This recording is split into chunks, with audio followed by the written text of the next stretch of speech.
Dans l'âme des femmes blessées est le titre du 10e roman de l'écrivaine d'origine camerounaise Inès Winer, née le 22 juillet 1998 dans la ville de Bamenda, située dans la région nord-est du Cameroun. Dédicacé ce samedi 20 mai 2023 au Palais du Peuple, dans cet ouvrage de 251 pages, version française, l'écrivaine Inès Winer relate l'histoire de 4 femmes au destin étroitement lié, blessées, battues, victimes de toutes les atrocités des hommes. Publié dans la maison d'édition X Libri, la sortie officielle de ce livre marque un grand retour de la littérature féministe traitant des thématiques liées aux violences faites aux femmes. L'autrice étale la quintessence de son ouvrage.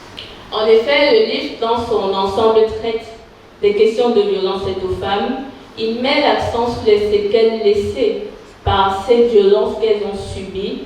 Et 4 femmes sont mises en évidence à travers ce livre. Elles subissent toutes des violences économiques, psychologiques, émotionnelles, physiques, allant dans le sens du viol, du mariage forcé, de la violence conjugale et bien d'autres. L'apparition de ce livre s'accompagne avec un projet de lutte contre les violences basées sur le genre. Pour le coordinateur de 10 projets, l'écriture est l'une des meilleures solutions pour bannir ces pratiques dans la société.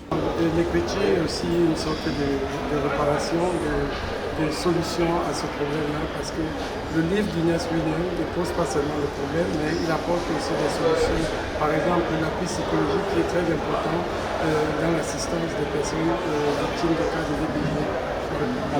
Cette cérémonie de dédicace a regroupé plusieurs ONG œuvrant dans la lutte contre des violences basées sur le genre. La présence d'une forte communauté camerounaise, mais aussi des partenaires techniques et financiers. Pour la tête d'affiche du club des jeunes filles leaders de Guinée, ce livre est le reflet de la réalité et il se sent concerné par le projet. Ce livre est le reflet de la réalité parce qu'on parle de violence conjugale, on parle de mariage d'enfants, on parle de viol. Et vous n'êtes pas sans le savoir qu'en 2022, la Guinée a enregistré 266 cas de viol. Et ça, c'est selon le projet. Et la Guinée aujourd'hui est le 2e pays au monde à pratiquer les mutilations génitales féminines. Moi, je pense que vraiment le livre retrace le vécu des femmes guinéennes, le vécu des femmes africaines, en un mot, le vécu de toutes les femmes d'Afrique. La poésie, la restitution du livre par le club littéraire Ubuntu ou encore le débat sur la problématique liée à l'émancipation des femmes ont mis fin à cette cérémonie de dédicace.